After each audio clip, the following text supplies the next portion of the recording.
What's going on, you guys? Welcome back to EP09. Today, we have a show announcement from Hassan Mostafa, we have a physique update from Vitor Boff, and he makes an announcement on his new coach for the 2023 season, and Nick Walker drops a fresh set of update pictures at 3 weeks out from the Arnold Classic.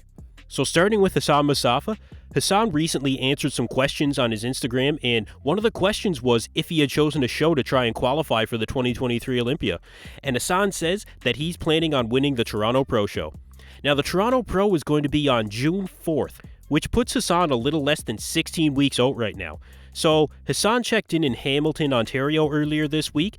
Now, I believe Hassan lives in Kuwait full-time, or at least he did. But either way, being in Hamilton now, if this is where he's going to be doing his prep, the Toronto Pro would make sense in a lot of ways for him.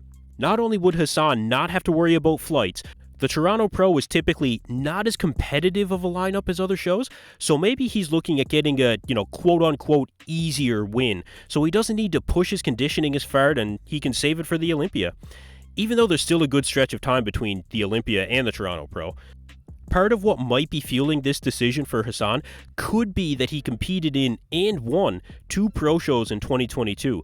The 2 shows being the Puerto Rico Pro and the Orlando Pro. And when you look at those 2 shows, the Puerto Rico Pro had a pretty decent lineup. It had Theo LaGuerrier, Max Charles, Andrea Muzzi.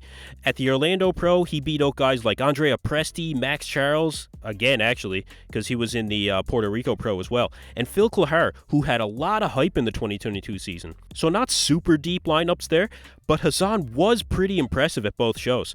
I think the strategy of taking on the Toronto Pro could pay off for him, unless someone like Ian Valliere decides to jump in on the action, but look, we'll see about that. Hassan, to me, is like the big Ramy of the 2023 season. If he can just pull together his conditioning, with the muscle mass that he has, the round muscle bellies and symmetry, he would absolutely be unstoppable. I'll keep you guys up to date on Hassan's progress leading up to the show. Now, we also have the latest up-to-date news from the Vitor Boff camp. After winning the Brazil Muscle Contest in 2022 and placing second at the Arnold South America, Vitor made his Olympia debut in 2022, where he didn't place inside the top 16, but he did bring some very good conditioning and I think symmetry as well, especially from the front. So now, Vitor Boff has announced that he's teaming up with none other than Milos Sarcev to make another run at the 2023 Olympia. Vitor is definitely starting off with a solid base, or actually, a bit more than a solid base, really.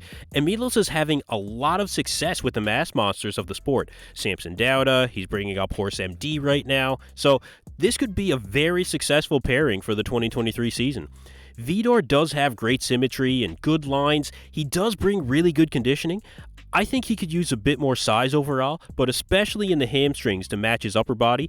But if he can bring that in with Milos, I think he'll do some damage later in the 2023 season. Now, before we get to any shows later in the 2023 season, we are about 3 weeks out from the Arnold Classic, Ohio, and Nick Walker has dropped a fresh set of update pictures, and Nick looks right on point. The name of the game for Nick has been consistency this whole prep, and he's remained on track to come in and win the show as far as I'm concerned. For short-term improvements, Nick bringing in a tighter waist and improving some of his weaker shots like the back lat spread seems to have been his main concentration. So working on his posing, I think that's paying off. The back lat spread update he dropped a couple of days ago definitely looks improved from the Olympia.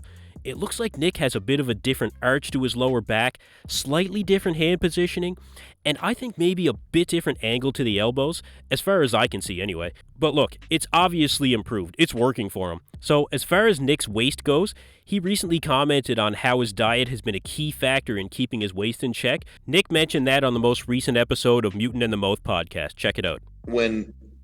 After I turned pro, I asked Matt, I said, hey, to help stomach control, what do you think about lowering my protein and seeing how it goes and if it makes a dramatic difference in my physique or not? So he goes, okay, let's try. And I just think that over time, my waist was able to get tighter. Of course, like I said, I think being in prep more than an off season, it also allows it to keep staying tighter. But I never practiced vacuums. I just found the right foods that worked for me, which is I lowered the protein, but it was chicken, steak, cream of rice, or rice.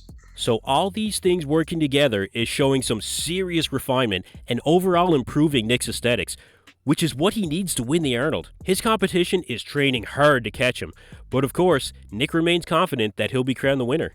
Anyway, that's it for me in this video, you guys. Thank you for tuning in to EP09. Be sure to like and subscribe.